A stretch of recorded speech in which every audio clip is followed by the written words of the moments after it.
Hello, আসসালামু আলাইকুম। শখের খামার ফরিদপুর ইউটিউব চ্যানেল এবং ফেসবুক পেজ থেকে ছোট্ট একটা শর্ট ভিডিও নিয়ে চলে আসলাম। তো আজকে আমি সোনালি সুপার হাইব্রিড মুরগির বাচ্চাকে আমি শেডে ছেড়ে দিছি। তো আপনাদের সাথে একটু শেয়ার করব। তো ভিডিওটিকে স্কিপ না করে অবশ্যই শেষ পর্যন্ত দেখবেন এবং শখের খামার ফরিদপুর ইউটিউব চ্যানেলটি সাবস্ক্রাইব করবেন। ভিডিওটি লাইক, কমেন্ট এবং শেয়ার করে অন্য ভাইদের দেখার সুযোগ করে দেবেন। তো ভিডিওটি শুরু করা যাক। তো আজকে কিন্তু আসলে আমার সোনালির বাচ্চার বয়স 10 দিন হয়ে গেছে। তো 10 দিন বয়সে আমি বাচ্চাকে ছেড়ে দিলাম বোর্ডিং থেকে।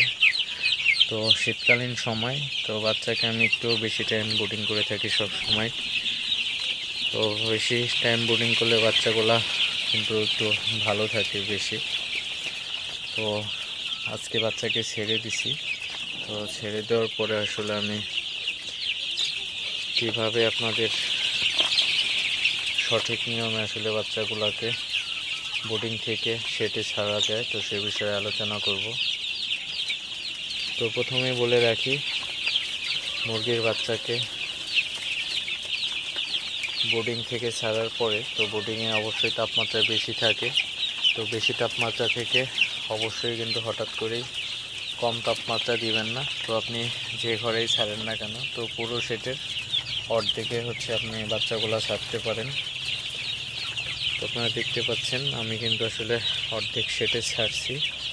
তো ছাড়ার পরেও কিন্তু আমি লাইটটা কিন্তু দেখেন আর কি, বোর্ডিংয়ে আমার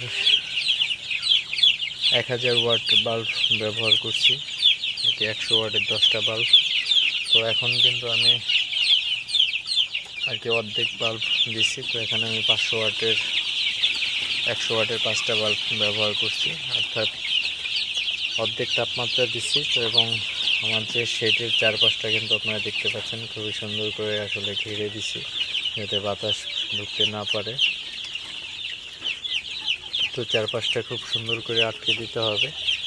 তো প্রথম কয়েকদিন আপনার তাপমাত্রাটা মানায় নিতে হবে, আস্তে আস্তে আপনার তাপমাত্রা কমাইতে হবে।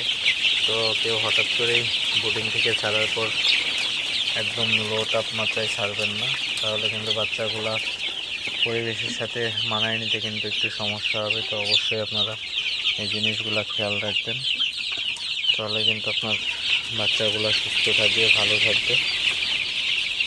তো যাই হোক, আপনাদের সাথে শেয়ার করলাম এতক্ষণ আসলে কীভাবে মুরগির বাচ্চাকে বোর্ডিং থেকে ছাড়ার পরে আপনি বাচ্চাগুলোকে সঠিকভাবে পর্যবেক্ষণ করতে পারবেন।